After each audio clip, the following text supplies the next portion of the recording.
Hello, everyone, and welcome to Schmidt List Live. I am your host, Kurt Schmidt, and I am the president and partner at Foundry. I'm so excited that you're here with me today. I've got an amazing guest, and we're going to talk about all things when it comes to finding your path, because that's important. It is, no matter what people, well, no, nobody says you shouldn't, but well, we're going to talk about it today. It's going to be great. But before I get started, I do have to mention that we are hiring. So check out foundrymakes.com/careers. And if you're interested, head over there. If you know people who are interested, send them over there. Tell 2 friends. Tell 3 friends. Just post about it on all of your social media channels and bring it up at family gatherings. I think that's totally appropriate. I'd appreciate it. So let's get started talking with Shannyn. Shannyn, how are you today? I am great. And I love the plug in the beginning, like we're hiring. Come on, tell your family friends at the family picnic. Let's do Tell it. everybody. Tell That's right. everybody. Tell everybody. Like, open up social media accounts just to tell people that we are hiring, whatever it takes. Go to Foundry. That's right. Go to Foundry and check it out. So Shannyn, thank you for joining me. Tell me about the work that you do. Where are you at? So I am the managing director at Win Without Pitching, and that means that I make sure that our marketing is on point. I do all of the selling for our organization, and most importantly, I take care of our clients in terms of training and coaching, and work with my great coaching team to get all that work done. That's awesome. Yeah, I'm a big Yeah. fan of the service. And so tell me about how you got into the work that you're doing. Were you growing up saying, "Boy, I can't wait to coach agency owners on how to," were you doodling on your notebooks in high school? Boy, people should win without pitching. What kind of led you into the technology and marketing world? Yeah. Yeah, you think about like so I'm doing sales training for creative professionals, and how do you go to school to do that, or where do Yeah, you how do start you? Yeah, that where is journey? that master's degree? Yeah, no idea is the answer to that. It was a long and winding path. Yeah. I started out honestly thinking that I was going to train horses, or maybe become a lawyer, or maybe become a teacher. Mm, And then the journey begins. And I think I just had the benefit of some great parents who made sure I had a lot of different experiences and never tried to box me in and told me I could do anything I wanted. So there I went. And I think that the biggest thing for me that happened was just this idea of communication always being really important in our family. So if I ever said I was bored at home, okay. my dad would say, "Oh, good. Go get a copy of National Geographic, read this article and summarize it in a 5 paragraph paper, and then I'll read it and give you feedback." And like, I thought that was fun for whatever reason. So I always grew up in this world of like writing and speaking and, love of language and communicating with people. And that opened a lot of doors for me, which I can, Okay. I can share more about, but it kind of was grounded in great parents and love of communication. That's interesting. Yeah, I grew up, my father was a minister. And so, I grew up thinking, kind of a job is a possibility is you just get up and tell everybody how to live their lives every week. So that's probably why I started the podcast. I don't know. But I also, I felt that I grew up encouraged to be a good communicator and work through those things. But I did find that, I was a bit of an oddball with some other folks because, a lot of people were more apt to, stay under the radar as it were. And that was a more positive and safe place. Did you have those experiences as well? Wanting to stay under the radar Or at specifically. least dealing with people who Yeah. did and you didn't understand why? Well, I think for whatever reason, I just came out of the box thinking that I was empowered, right? And that my ideas were good, and people would listen. And so I always felt Hmm. like I could just say what I was thinking. And I figured out a way early on, I guess, to do that with some grace, to make people feel like, she cares and she's helping, and bringing empathy to it. And so that for me was always kind of a comfortable place to exist, which meant I was sort of out front putting it out there. And I think Sure. I did find myself, and still to this day, people that are afraid my first instinct is, why? You're awesome. Come on, speak up. Like, let's show the world who you are. But Hmm. I'm much more savvy now to understand that's not so easy for everybody. Yeah, that's one thing I get because I do obviously I do encourage people to get their voices heard and get out there, and the one thing I guess, maybe it comes with maturity, but I feel like people think people are thinking about them way more than people Yes. actually are. And that's Yes. usually one of the big first pieces of advice that I give people because, like I mentioned, my father, he always said there's two types of people in the world. There's people who have a coach and people who don't know they need a coach. And, and I always felt that the more that you could get out and express yourself, the more you can learn and get feedback on your ideas and grow from that. Versus many people that I'd come across where their thoughts were, well, if somebody kind of gives me a direction, I'll just execute on that, Hmm. and I'll go from there. Did you find, because you work with creatives, is there any difference in the sort of, again, the myth has been debunked supposedly about the left brain, right brain sort of world. But, when you're working with more of these right brain sort of creative people, for lack of a better label, do you notice anything particular that is challenging for them when it comes to sort of deciding on their path, finding their way, finding their voice? You brought up such a good point a minute ago there about we're not top of mind for everybody like we think we are, right? You reach out to VP at a company that you want to work with and they don't email you back and then you get mad. It's like, well, it people have a lot going on in their day, especially if we're thinking about a creative professional trying to get an audience with a new potential client. And I think what I see with the creative community that I really am so grateful to work with is this idea that it's okay to ask and it's okay to put it out there, and that feeling somehow pushy, right? Or that they're not deserving of it. And that just Right. often comes from confidence, right? And just learning that it's okay to ask and it's okay to be gently persistent. And sure, luck and being in the right place at the right time can help, but we have to create this stuff for ourselves. And if we have something of value and you deliver the message in the right way and you're gently persistent to get that audience, things can happen. And so I think that's one of the big things, one of the big obstacles I have to overcome with my clients is just that ability to speak up and ask.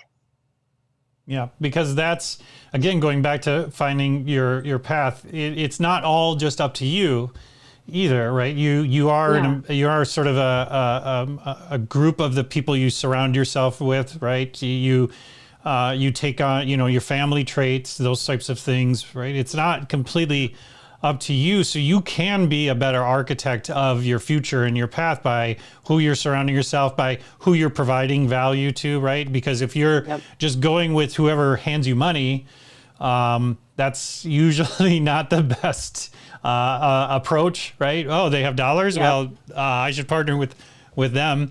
I probably learned that the hard way early on in my agency Yeah. career. But do you feel like because you had mentioned as you were growing up, you were thinking about all these different careers and all these different challenges. Did in getting into marketing and those sorts of things, was that orchestrated? Was that a trip and fall? Like, how did you say, okay, this is a good path I'm on? How did you know, or did you not know? I think it was a trip and fall, honestly. Like, I think at the end of the day, if I look back in the early years to what my strengths were, like what my unique abilities were in terms of communications and listening to people, and they know they are seen by me and bringing help and bringing empathy, Yeah. all is really important in terms of why I'm successful coaching at Win Without Pitching. But I didn't know that this was going to be the subject matter expertise that I would fall into, right? Sales training or marketing. And so that's where I kind of tripped and fell my way through. Yeah. But what it largely I think was about is those types of roles lent themselves to those other parts of me that were strong, and I got a deeper understanding of marketing or PR or financial communications and liked it more and more and niched down and got that taste of expertise of what it meant to go to work for a design firm and do business development and sell for a Mm-hmm. design firm. And God, I loved it because I loved being surrounded by that creative mindset, that person who has this like superpower to see around corners and solve problems and Yeah. change the world truly.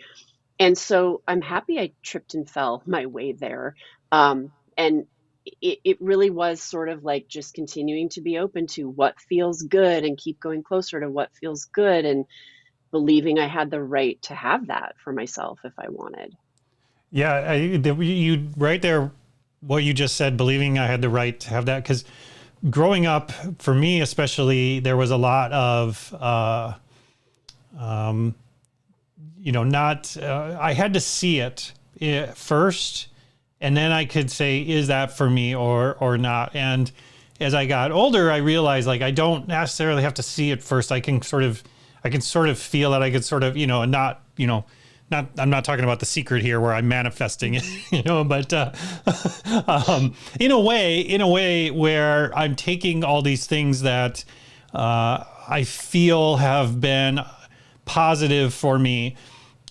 And instead of going out and seeking like, okay, which job descriptions have those bullet points?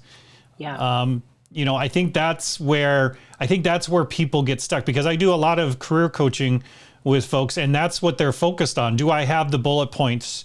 Do I check the boxes? And Yeah. I find that the more that you let those bullet points sort of lead your life, that's where you start to get into a spot where you feel not in control.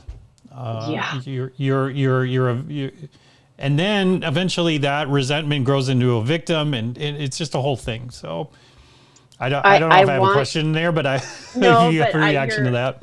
you're onto something so important. Like the first thing I think about is, can we just rewrite job descriptions and have no more bullet points, but tell a story of that person we're looking for and that Mm, persona that they can bring, and do the same for ourselves with resumes or LinkedIn profiles, right? Let's have a little bit more of a narrative on either side of what are the superpowers we're hoping to find here. Um, and I think the other thing that came up for me in that too was when things don't feel good, when you're on your career path to landing on what's right, don't work too terribly hard. And I don't mean don't try, but don't work too terribly hard to play the game if you're being asked to play a game, because I think that's mm. sort of bullshit, frankly. Yeah, that's I good think advice. like we get into the large corporations, and I had an experience, on the corporate side, and I wouldn't trade that time in my life. But what I ultimately learned was I needed better boundaries. I wasn't good at playing the game, and I didn't need to spend a lot of time trying to learn because it just wasn't going to be for me in the end. So trust your gut on those Yeah. moments. No, the setting those boundaries is really important, but it's really hard, right? Because Yeah. you don't want to say no to things because you feel like that could be limiting to your career. But in hindsight, what I've found is, by saying yes to too many things, that was even a bigger hindrance than being able to draw a line and say, yeah, no, it's not my job. This is my, and you don't just say that's not my job and leave. You say, and let me explain to you what my job is and what value it has and when you should come to me. And what impact I have. And that's something that helped me a lot further along in my career, being able to say, this isn't what I do, but here's what I do for this Yes. organization. And let me help you Yep. understand that so you know when to come to me. Right? Yeah, here's what I'm really good at. Here's what energizes me Yep. and will allow me to just really make some good change happen here. And yes, maybe I'm good at this other thing, but it sucks the life out of me, so I Yep. can't keep Right. doing it, right? Like just because we're good at something doesn't mean we should keep doing it either. You have to pay attention to, I think, what energizes you and what exhausts you, frankly. Yep. Yep. And I love what you said about, because I also worked at a very large corporation for a short period of time and then moved into the agency world because I like that energy much better. But it's two very different sort of environments where, Hmm. in a large organization, you're just trying to get invited to meetings because you want to be invited to those meetings so you can show that you have impact and that you have importance. And in smaller startups, sometimes you're trying to avoid as many meetings as possible because they're getting in the way of you actually getting your work done. I used to remember trying to dodge the owner of one of the agencies because every time he caught me in the hallway, he'd be like, "Hey, I've got this idea for something," and Yeah. I'd be like, "No, no, no, no, no, no! Like I got actual work to do. Sorry, I'd love to listen to your ideas, but." But I remember working in a larger corporate environment, it was, why am I not on that meeting? Well, how do I get, Yeah. I got to get on that meeting. Otherwise I'm not as important as Cheryl over there. Totally. And I need to be on that meeting. Did you also experience sort of, finding which sort of, because I think that's the case, right? I Yeah. get people ask me straight out of school, should I go work for a big company or a small company? And I'm like, yes. Exactly is the answer to that. Yes. Yes. And you're so right. Like, I wouldn't trade my time in corporate America because I learned a lot. But it was just to your point, all about the optics. And that's what they would say. It's all about the optics, right? Like, are you in that important meeting? Because if you're not, that's somehow a mark against you, even if you're just sitting there saying nothing, right? That's what Yep. I mean by the game. But there's so much benefit to having those big experiences too. To feel, frankly, like when I was on the corporate side, I worked for like AT&T Wireless was one of the big companies I worked for, and it felt so good to be wanted by the consumer public, right? Like they Yes. wanted our wireless service, and we Yes. were the top brand at that point, and that's a cool feeling because it causes you to work in different ways Mm-hmm. versus when you're scrappy and new and starting out and you're not yet wanted, well, that causes you to think and work in different ways. And Yeah. so, big experience and small, yes, is the answer. I fully agree with you. That's cool. Yeah. Yeah. I think, a lot of the advice I've given to people is that, your career is long. So it's really Hmm. hard to make bad choices. Right. And, Yeah. yeah, I mean, I get it. If your resume looks like you jump ship every year or 2 years, it looks like, you can't decide on things, but I also understand some people are escaping toxic environments by doing that. Yeah. But again, back to your point about that narrative, if you're sharing that narrative and not just bullet points about your time there, I'm not going to read too much into that you hop ship a number of times in your career, Yeah. especially if you're explaining what you're looking for and how that next opportunity was a value add and not more necessarily a lateral move. I think again, you probably had to make a lot of hard decisions in your career because working at the larger organization and leaving that is not easy for folks because it can be like a very nice heated weighted blanket Oh, of yeah. Like, benefits that just fall from the mhm. sky, right? So comfortable from like a compensation perspective. But I got fired from that job, and I am very happy and open to talk about that because that was a moment in my life where I clearly finally got it that I was in over my head. I wasn't good Yeah, at this. And it had sure. nothing to do with me and my ability and who I was. It had to do with I was not in the right place. And I Yeah, needed to get out of there and recognize that. And getting fired is okay. Like it opened doors for me that never would have been opened otherwise. And I chose in that moment to tell the truth. And so I spent some time soul searching, got over the wound of it all. I like had a dog walking business for a while during that time. And then when I finally chose to re-enter and start interviewing again, I was honest with people about what happened there. And what I found was I wanted a smaller organization where I had greater impact. So that was me actually putting more risk on the line when you're seen more and you're exposed more and it's yeah, kind of on you to get it done. And when I shared the story of the journey at AT&T Wireless and how it ended and what I learned and what I wanted, people respected the daylights out of that. And so I think like in our failures, in our trying a lot of things, there's so much good that comes from it that we need to be okay embracing. yep. Yeah, the career coaching I did over the last few years, most of the people that were fired or laid off, 99% of them landed in a place way better than they could have ever dreamed. It was Here, it was here. amazing and and super fun to be a part of, to watch those transitions happen, because it is a punch in the gut. You get the wind knocked out of you, you get laid off, you get fired, and you think, kind of some very terrible things. And, but if you can pull yourself out, it's really hard, because it's a very lonely feeling, especially if you're working at a larger corporation. I worked with I coached a number of people who they'd been there for 15, 17 years, and they're so surprised that their workmates slowly just stopped responding to them over time. I'm like, well, they're going back to the politics at hand in the place. They don't have time for you and whatever else you're doing outside of it, because they're not focused on building their network outside of the organization. They're focused on their network inside the organization, much like you were. That's why you're kind of stuck in this spot right now. But like I mentioned, many of them went on to either, as you kind of mentioned, career switch, or tried different things, but ended up landing in really good spots. So I do feel like there is some positivity to having that sort of super self-realization slapped into your face. It can be really healthy. Maybe not at its time, doesn't feel good, but we all need it once in a while. Yeah, right. So tell me a little bit about Win Without Pitching. So I find it so interesting about the dichotomy about the work that Blair's done over the years and the work that you're doing, where I just always fascinated about the idea of selling things to salespeople. It seems like such a there's giant corporations out there like Salesforce, which have made it very popular. But the problem is like Salesforce doesn't sell to salespeople. They sell to the people that want to keep an eye on the salespeople, which is genius. It's not meant for salespeople. Yeah, Even though it's called Salesforce, it's for the watchers, right? Right.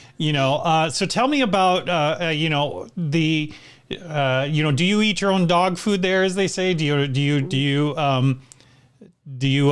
follow the same sort of principles in your marketing and sales that you do teach outwardly? 100%. 100%. The sale is the sample is kind of how we say it, and we really take seriously living those values. And I am like grateful to Blair Enns for building this company every day, because we really get to do cool and important and meaningful work to help creative professionals feel better selling, feel more comfortable, feel like they have a right to be at the table, and then bring this approach to it that is so filled with integrity and empathy and conversation, right? It is not slick. It is not about convincing. And it's just a much better way to show up in the world. Yeah, and I think it's important work, because I love to coach agency owners myself, more from an operational standpoint. And it's exactly like you said, it's these amazing individuals. It happens everywhere in every industry, from manufacturing to creative to whatever, is where you've got this individual who's really good, and they just get more orders than they can handle. So they hire some people to help them with the orders. And then next thing you know, they're in charge of this place. And it's like they wake up a couple of years later and they're like, oh my gosh, this is my circus. These are my monkeys. And that's when I find, the ability to come in and help them coach, because what got you to where you're at now is probably not going to get you further on down the line. Is there a common problem that you feel that you're solving over and over again? Is there something where you're constantly hearing? I know from listening to Blair and even David Baker on occasions, it's like you can almost have a crystal ball to see, like, oh, you're in year 2, you have this much revenue, blah blah blah, you have this many employees. Yep, I know exactly. These are your 4 problems. Is it like that for you? Isn't it? Yeah, it's awesome. Yeah. Yeah. In a good way, creepy in a good way. Yeah, definitely. I mean, I think that they always stem from either a positioning challenge is a problem, right? They're too much of a generalist, and so they're not seen as everything to everybody, different, right? Yep. Or there's never been any true sales training, which is for most everybody, right? Coming into that business, Yeah. why would they get sales training, right? So they don't know how to guide these conversations or kind of understand where the buyer is in their journey. But I think the biggest thing that really is taking place when somebody comes to us is there just is in a lot of cases, a lack of confidence and belief that they deserve to be at that table, being the expert Yeah. and the leader in the room. And Right. so it's a lot of mindset and behavior work that is happening in the beginning as we're teaching sales conversation frameworks and making decisions about positioning and what is the business strategy of the organization. So that's a lot of where it begins, I would say. Makes sense. Yeah, because and it's something that I talk to people about, because it kind of, what the work you're doing for these businesses also kind of goes back to the whole idea of finding your career path. Because one thing I've coached people on is your personal positioning, not, you have your business positioning and such, but if you don't understand what's important to you, how you want your reputation to be perceived, how you want to show up to places, or how you want to show up before you show up, more Yeah. importantly, personally, I think that's really powerful in how you're getting from A to B. And so doing that with organizations, especially because I can imagine, much like our organization, we have partners and we all have kind of different ideas Yeah. on what our position is on a given day or minute. Or so minute. Yes. I could see, I could see that being a challenge, not only for that individual, but for those people. How do you get them to a place where they feel safe saying, obviously it's a big process, but is there, do you ever see like that light bulb moment where they're like, oh, wait a second. Oh, it's okay. Yeah, I do this. Yes. Yep. And so a lot of times, and you probably this will resonate with you, but all of the goodness and the ideas and how we do it, all that stuff that comes with your firm is sitting inside the founder or the owner, right? So the Mm-hmm. first thing we have to do is like pull all that intellectual capital out of your brain and your being and start to see what kind of like stuff we have to work with and put pen to paper and create some intellectual property, right? So there's Yeah. this whole idea of like pulling the intellectual capital out, creating intellectual property, documenting it, talking about it, wordsmithing it, putting all the right pieces in place so that we can all be marching from the same kind of page here. Yep. And then I think the other thing that happens is this idea of modeling language. Like, well, how do I bring up the topic of money in a sales conversation? Or how do I ask who the decision makers are without offending somebody? Like, people know intuitively I've got to do these things, but they just don't know what the right words are. And so we do a lot of work modeling language, but also Mm, making it really clear. I want you to be you. So Blair may say it one way, I may say it one way. Here's some ideas, but then find your way. Let your personality come through. And yep. if you're a funny person, maybe there's some wit to how you bring up the Sure. topic of money, right? Yep. So it's those couple things that happen too that are tremendously helpful and the light bulbs go off. It's super smart. It's the same thing. Like, I know I'm kind of jumping between metaphors here, but I do this the same with people who are looking to maybe career switch or better position themselves in their career, which is go out and ask people like, what do you, what do people ask you for the most? What sort of advice or tasks do they ask you for the most? What sort of, what sort of language do people use with you? You can start to glean these sort of ideas on how you're already being perceived out in the world, similar to, I'm sure, what you do in terms of working with a business, which is, kind of, what are people's current expectations of you, and how can we specifically target that to the place where you want to be? And Yeah. I can imagine it can be an emotional journey sometimes for Yes, individuals, right? it's true. There are You tears. There are moments of frustration. Yeah. There are moments where I'm just gonna lift my clients up and help them from kind of falling over the edge, right? And that's part of it. And I Yep. think I think that's what I take so seriously is definitely I have subject matter expertise in selling.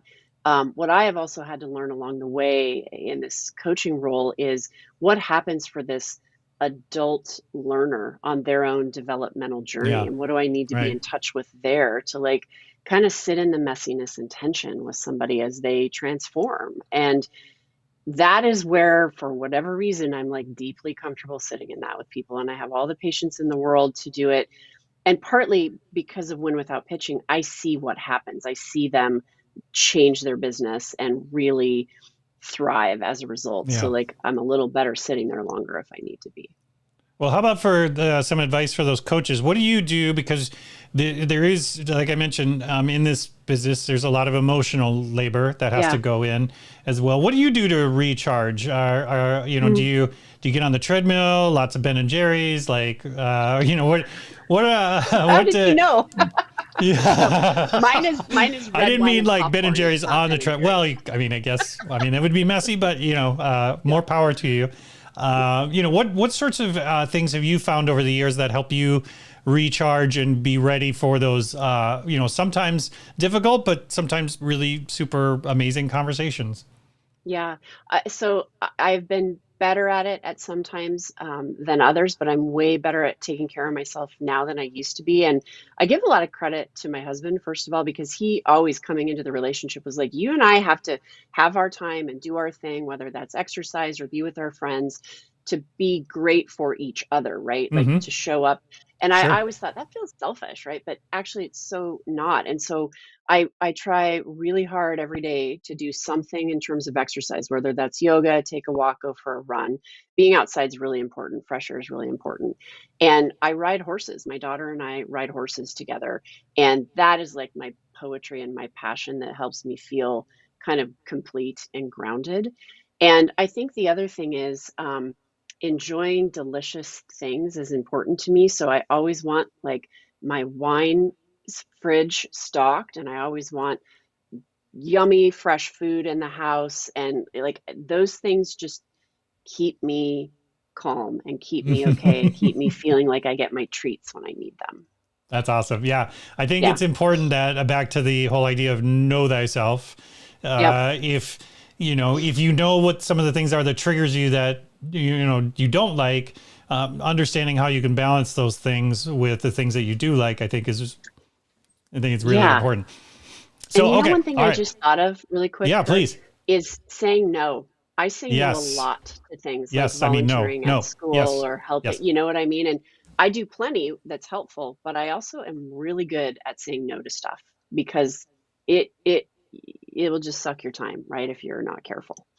Yeah. Yeah. Because again, the more you're building your career, the more successful you get, more opportunities show up. And so Hmm. it becomes harder and harder to know what to say no to, Yeah. because you probably said yes a lot to Yeah. get to where you're at.